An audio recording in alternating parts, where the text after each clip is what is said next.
Hello students, JB. Priestly द्वारा रचित N एक प्ले मदर्स डे के अंतर्गत 5 मेजर कैरेक्टर्स और 1 मिनर कैरेक्टर इन्वॉल्व हैं, पार्टिसिपेट हैं।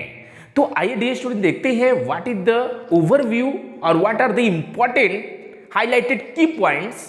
वन बाय वन उनको देखते हैं, समझते हैं।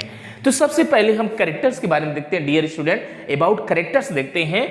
मिसिज फिट्जजेराल्ड, मिसिज फिट्जजेराल्ड जो मेजर कैरेक्टर है, ये बहुत ही टैलेंटेड, बोल्ड और साथ ही साथ मैजिशियन ट्रेड से संपन्न लेडी है और अपने अकॉर्डिंग लाइफ को जीना चाहती है। और इसकी एक नेबरहुड है, पड़ोसन है, जो कि कौन है? Mrs any Pearson. ये दोनों कैरेक्टर एक दूसरे की जस्ट अपोजिट है। ये जितनी बोल्ड है, ये उतनी टिमिड है, और ये जितनी जेंटल है, ये उतनी मेंटल है। कहने का मतलब है एक गीता है तो दूसरी सीता है ना। तो आइए देखते हैं तीसरे कैरेक्टर को, मिसिज एनी पियर्सन। इसकी बेटी जो कि 20 इयर्स की है, 20 इयर्स ओल्ड है, डॉटर है ना। इसका नाम क्या है? Doris Pearson. और ये लड़की बिगड़ी हुई लड़की है, स्पॉइल्ड गर्ल है, और साथ ही साथ ये हमेशा अपने बॉयफ्रेंड के बारे में, जिसका नाम चार्ली स्पेंस है, जो कि एक मिनर कैरेक्टर है, इसके बारे में सोचती रहती है और अपनी माँ को एज ए सर्वेंट समझती है, ट्रीट करती है। और साथ ही साथ इसका भाई that is Mrs any Pearson का बेटा सिरिल पियर्सन, जो इसी के समकक्ष है। मतलब इसकी आयु यदि 20 है तो इसकी आयु 17-18 आसपास की है। ओके। और उसके बाद मिसिज एनी पियर्सन के जो हस्बैंड हैं, उनका नाम क्या है? Mister George Pearson. हम इनको मिस्टर जॉर्ज के नाम से भी बार बार इंडिकेट करेंगे। ओके डियर स्टूडेंट, तो आइए देखते हैं की पॉइंट्स क्या है, हाईलाइटेड पॉइंट क्या है इस स्टोरी के एंड एक प्ले के। ओके। 2 नेबर्स, 2 पड़ोसी, मिसिज एनी पियर्सन। कौन कौन पड़ोसी? जैसे मैंने बताया, मिसिज एनी पियर्सन और मिसिज फिट्जजेराल्ड। एक सीता है तो दूसरी गीता है ना। तो 2 नेबर्स, मिसिज एनी पियर्सन और मिसिज फिट्जजेराल्ड डिस्कस करते हैं। मतलब मिसिज पियर्सन बहुत ही फ्रस्ट्रेट हो जाती है, फिर खाली समय में अपने पड़ोसन के पास जाती है, जो कि बहुत ही बोल्ड है, फिट्जजेराल्ड। उनके पास जा करके अपनी व्यथा को सुनाती है कि मैं बहुत ही पीड़ित हूँ, मेरे पति, मेरे बच्चे मुझे नौकर समझते हैं, और मैं क्या पसंद करती हूँ कि नहीं पसंद करती हूँ उससे कोई मतलब नहीं रखता है। वो मेरे को एज ए सर्वेंट बिहेव करते हैं और मैं भी अपनी लाइफ जीना चाहती हूँ, मैं तंग आ गई हूँ, क्या करूँ? कहने का मतलब ये दोनों, मिसिज एनी पियर्सन और मिसिज फिट्जजेराल्ड, दोनों जो है डिस्कस करते हैं किसके बारे में? एनीस प्रॉब्लम के, एनीस पियर्सन की प्रॉब्लम के बारे में चर्चा करते हैं दोनों। ओके। मतलब एनी पियर्सन के बारे में ये दोनों, मतलब ये भी अपनी व्यथा सुनाती है, उसके बारे में सुनती है, फिर उसका सलूशन बतलाती है। आइए देखते हैं। And Mrs Fitzgerald suggest Annie to be the boss in her house. मतलब वो सजेस्ट करती है कि मिसिज पियर्सन, तुमको अपनी फैमिली का बॉस रहना चाहिए, क्योंकि तुम अपनी फैमिली की बैकबोन हो, तुमको बॉस बन के रहना चाहिए। अदरवाइज तो तुमको हमेशा सर्वेंट की तरह बिहेव करेंगे, तुम्हारा पति तुमको प्यार नहीं करेगा, बच्चे तुमको नौकर समझेंगे, इस वजह से तुम बॉस बन करके रहना। लेकिन बोलते हैं ना कि कुछ लोग की प्रोग्रामिंग ही अलग होती है। वो बेचारी सीधी सादी नेचर की जेंटल लेडी है, लविंग एंड अफेक्शनेट लेडी है, और साथ ही साथ मिसिज फिट्जजेराल्ड जो है बहुत बोल्ड है, ये अपने अकॉर्डिंग लाइफ को जीती है। तो ये समझाती है, जो बोल्ड लेडी फिट्जजेराल्ड है, वो समझाती है एनी पियर्सन को कि तुम बॉस बन के रहा करो, नहीं तो तुम्हारी स्थिति जो है और भी बदतर होती चली जाएगी। Okay. And not to meet everyone's demand. मतलब हर कोई तुमसे डिमांड करते रहता है, जाओ कपड़ा प्रेस कर दो, पानी ला दो, चाय ला दो, खाना बना के जल्दी दो, बात में तुमको डांटते रहते हैं, सुनाते रहते हैं, ये अच्छी बात नहीं है। तुम अपनी फैमिली को बॉस बन करके रहो, एज ए बॉस ट्रीट करो, तब तुम्हारी फैमिली अच्छी होगी, वरना तुम्हारी स्थिति बदतर होती जाएगी और तुम्हारे बच्चे बिगड़ते चले जाएंगे, तुम्हारा परिवार जो है नरक की तरफ बढ़ते चला जाएगा। तो मिसिज फिट्जजेराल्ड की यह सजेशन उसको काफी अच्छी लगती है। तो देखिए, Mrs Fitzgerald points out that the children and husband should not be allowed to treat her as a servant. मतलब बच्चे लोग को और अपने पति को ऐसा ट्रीट करो कि तुमको सर्वेंट न समझें। She has the right to enjoy herself. उसको भी अधिकार है, मिसिज पियर्सन तुमको भी अधिकार है अपनी जिंदगी जीने का, है ना। Annie that Mrs Pearson agree हो जाती, सहमत हो जाती कि रियल में मेरे साथ तो गलत हो रहा है, कहीं ना कहीं मेरी कायरता, मेरी कमजोरी, है ना, मेरी जो डर है वही मेरी व्यथा का सबसे बड़ा कारण, मेरी स्थिति की सबसे बड़ा कारण है। Okay, Mrs Fitzgerald suggest that they should temporary exchange their personality by using a magic spell. मतलब कहने का मतलब है मिसेस फिट्जजेराल्ड जो कि बहुत ही बोल्ड लेडी है, वह क्या की है, उसने ईस्ट में जा करके मैजिशियन स्पेलिंग सीखा है। मतलब कहने का मतलब है जादुई गुण हो जानती है, मैजिक स्पेल जानती है। तो यहाँ बोलती है कि चलो हम लोग अपने कैरेक्टर को बदल लेते हैं, मतलब मेरी बोल्ड आत्मा तुम्हारे अंदर चली जाए और तुम्हारी कायर आत्मा मेरे अंदर चली जाए। मतलब फिजिकली हम लोग वही रहे लेकिन इंटरनली हम बदल जाए। वही चीज देखिए, Mrs Fitzgerald suggest that they should temporary exchange, कि वो टेम्पोररी क्या करेंगे, एक्सचेंज कर लेंगे देयर पर्सनालिटी, है ना, टेम्पोररी अपने पर्सनालिटी को एक्सचेंज कर लेंगे, अपने व्यक्तित्व को बदल लेंगे। ओके, मतलब अंदर से तुम फिट्जजेराल्ड बन जाओ और अंदर से मैं पियर्सन बन जाऊं, मिसेस पियर्सन बन जाऊं। ओके, तो Mrs Fitzgerald held Mrs Pearson hand, Mrs Pearson जो डरी थमी हुई है उसका वो हाथ पकड़ लेती है और उसके बाद बड़बड़ाने लगती है, मटरिंग करने लगती है। क्या बोलती है, आर्स टाटा डम आर्स टाटा, ऐसा जैसे ही बोलती है दोनों की अंतरात्मा बदल जाती है।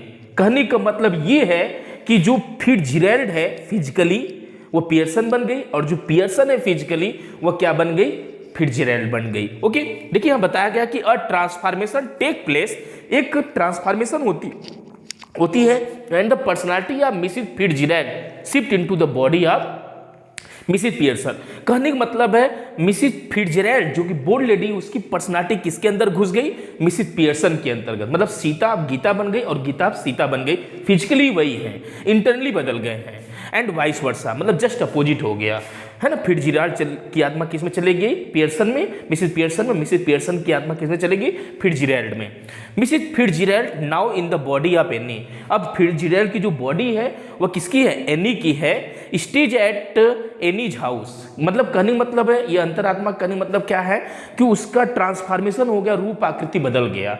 मतलब आप यहाँ पे ये समझ सकते हैं कि फिजिकली मेंटली पूरा वो बदल गए, है ना, या बोल सकते हैं कि आत्मा तो वही है लेकिन बॉडी वही है। अब क्या करती है वह, चूंकि अंदर आत्मा जा चुकी है तो वह अपने पर्सनालिटी को बदल देते हैं। मतलब अब फिट्जजेराल्ड पियर्सन समझी जाती है, वह फिट्जजेराल्ड पियर्सन के घर में चली जाती है ना, अब पियर्सन को बोलती है फिट्जजेराल्ड कि तुम मेरे घर में चले जाओ, जस्ट वाइस वर्सा कर लेते हैं। Okay, Mrs Fitzgerald now in the body of Annie, Miss Fitzgerald जो है किसके शरीर में आ गई है, एनी पियर्सन के शरीर में आ गई। स्टेज एट एनीज हाउस, और साथ ही साथ एनी के घर में रहती है। मतलब अब गीता जो है किसके रूप में रहेगी, मतलब फिट्जजेराल्ड किसके घर में रहेगी, डरी हुई सहमी हुई पियर्सन के घर में, और जो भी उसके फैमिली मेंबर उनको जो सबक सिखाएगी, उनको बतलाएगी कि what is the importance of a mother, what is the importance of wife, वो बतलाएगी। अब फिट्जजेराल्ड मतलब किसके घर में रह रही है, फिट्जजेराल्ड किसके घर में रह रही है, मिसेस पियर्सन के घर में, है ना। फिजिकली वो लग रही है कि फिट्जजेराल्ड नहीं है लेकिन इंटरनली वो है। ओके, देखिए, and sends her to Mrs Fitzgerald house, और साथ ही साथ पियर्सन को कह देती है कि मिसेस पियर्सन को तुम जा करके तुम मेरे घर में रहो, मैं तुम्हारे घर में रहूंगी, तुम्हारे हस्बैंड को, बच्चों को पता भी नहीं चलेगा कि अंदर में मैं मौजूद हूं, है कि नहीं। मतलब इनकी अंतरात्माएं चेंज हो जाती हैं। वेन डोरिस के बारे में बात हो रही है। डोरिस मतलब वह 20 साल की बिगड़ी हुई लड़की जो उसकी बेटी है ना, एंटर्स द हाउस, घर में प्रवेश करती तो वो ऑब्जर्व करती कि उसकी माँ जो है कार्ड खेलती रहती, ताश खेलती रहती, स्मोकिंग विच हॉरिफाइज हर, और ये देख करके वो डर से जाती, अरे बाबा मेरी माँ तो एकदम सीधी सादी और आज कैसे दारू पी रही है, ड्रिंकिंग कर रही है, स्मोकिंग कर रही है, एकदम अलग टाइप से हो गई है कि नहीं। फिजिकली तो वही है पहचानने पर, लेकिन इंटरनली वो बदल चुकी है। अंदर में कौन है, फिट्जजेराल्ड है। Okay, her mother refuses to make tea for her और iron her yellow silk dress, वो बोलती है कि माँ मेरा येलो सिल्क ड्रेस प्रेस कर दो, मेरे लिए चाय लाओ, तुरंत बोल देती है जाकर तुम ले लो, मैं तुम्हारी नौकर नहीं हूं, इस तरह से। तो she was surprised eight mother behaviour, माँ की इस व्यवहार पर एकदम सरप्राइज हो गई थी। उसके बाद देखिए आफ्टर सम टाइम सिरिल आता है, वह बेटा, उसका जो बेटा है जो कि बिगड़ा हुआ ये भी है ना, gets the same treatment when he inquires about his class being put out. जब अपनी माँ को बोलता है कि माँ शाम को मैं घूमने जाऊंगा तो मेरा कपड़ा निकाल कर रख दो, तो उसकी माँ तुरंत बोलती है मैं तुम्हारी नौकर नहीं हूं, जाकर लेना हो तो ले लो खुद से, बहुत जब देखो तो ऑर्डर छाड़ते रहते हो। ओके, एनी कंटिन्यूज ड्रिंकिंग, और एनी जो है पियर्सन बैठ करके ड्रिंकिंग करती रहती है। Both her daughter and son are shocked, दोनों क्या होते हैं, शॉक्ड हो जाते हैं। They presume that something is certainly wrong with their mother, कि मेरी माँ के साथ कुछ तो गलत हुआ है। एकदम मेरी माँ एकदम अलग कैसे हो गई, एकदम सीधी सादी, एकदम बोर्ड ड्रिंकिंग कर रही है, स्मोकिंग कर रही है, ताश खेल रही है, किस तरह से हो गई एकदम, और हमारे साथ रूडली बिहेव कर रही है, क्या हो गया, कुछ तो रॉन्ग हुआ है। उसके बाद अब बारी आती है हस्बैंड की, दैट इज मिस्टर जॉर्ज की, जॉर्ज पियर्सन की। Okay, Kemps out and finds her daughter crying, जैसे वो घर के अंदर पहुंचते देखते उनकी बेटी रोती रहती है, डोरिस रोती रहती है ना। ही also get shocked at his wives drinking, और जब वो देखते हैं कि मेरी पत्नी जो है ड्रिंकिंग कर रही है, देख करके एकदम शॉक हो जाते हैं।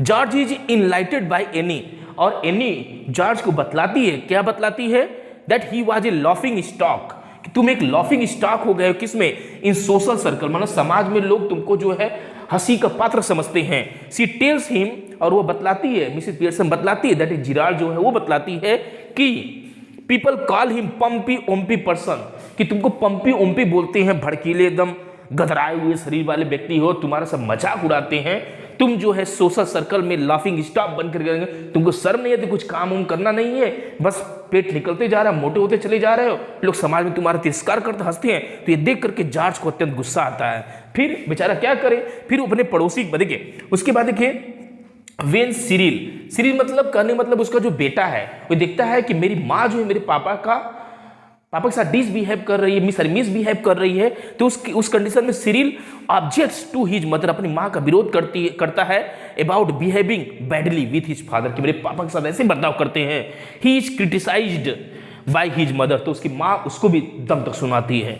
Now the real Mrs Annie Pearson in the body of Mrs Fitzgerald return, इस तरह से आप बोल सकते हैं कि जो रियल होना चाहिए मिसेस पियर्सन वो लौट आई है ना, जो जैसा होना चाहिए, क्योंकि डरी थमी थी, अब वो लौट आई है, मतलब सब कुछ सबक सिखा दी है। उसके बाद देखते हैं Mrs George appears and complains about what was happening in his house to Mrs Fitzgerald, अंत में वह अपने पड़ोसन के पास जाता है, फिट्जजेराल्ड के पास, और जा करके पूरी आपबीती बताता है कि मेरे घर में कोई जादू टोना तो नहीं कर दिया, मेरी बीवी के साथ ऐसे हो रहा है, इस तरह से बिहेव करी, बच्चों को डांट रही है, मेरे को सुना रही है ना।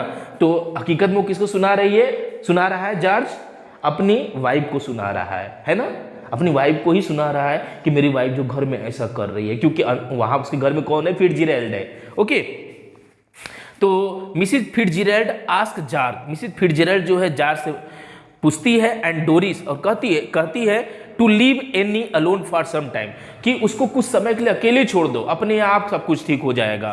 Promising that everything was going to be right, कि बहुत ही जल्दी सब कुछ अच्छा हो जाएगा, डोंट वरी, है ना। तो मतलब एनी पियर्सन ने जब पड़ोसी घर में गई तो एनी पियर्सन रियल में वहाँ थी, और उनको भ्रम हो रहा है कि फिट्जजेराल्ड है, वो बोली उसको कुछ समय के लिए छोड़ दो। तो जब वो अकेले हुई तो उसने क्या किया, फिट्जजेराल्ड ने फिर मंत्र कुछ मतलब मटरिंग किया, उसके बाद जो है दोनों की पर्सनालिटी चेंज हो गई, मतलब जो फिट्जजेराल्ड है वो फिट्जजेराल्ड बन गई, और जो पियर्सन है वो पियर्सन बन गई। ओके, तो देखिए when alone Mrs Fitzgerald chant some magic words, उसके बाद फिट्जजेराल्ड कुछ मैजिक वर्ड्स को मटरिंग करती है, again their personalities get back in their body, उनकी बॉडी में फिर से चेंज हो जाते हैं। अब उसके बाद क्या होता है, आफ्टर दिस शॉक ट्रीटमेंट, इस शॉक ट्रीटमेंट के बाद Annie's family start giving her more respect and attention, और उसके बाद जो है जब ये पूरी तरह से नॉर्मल स्थिति हो जाती है तो जॉर्ज पियर्सन, सिरिल पियर्सन और डोरिस पियर्सन जो फैमिली मेंबर्स होते हैं अपनी माँ को, अपने वाइफ को जो है ये सम्मान देने लगते हैं, और उसकी लाइक और डिसलाइक का भी ध्यान रखने लगते हैं। इस तरह से आपने देखा कि फिट्जजेराल्ड की बोल्डनेस के वजह से मिसेस पियर्सन का घर उजड़ते उजड़ते बचा, उसकी रिस्पेक्ट, उसकी ऑनरशिप रीबैक हुई, और उसकी लाइफ नॉर्मल हो गई। आई थिंक आज का वीडियो आपको अच्छा लगा होगा, लाइक करिए, शेयर करिए, सब्सक्राइब करिए। Okay bye, thanks for watching.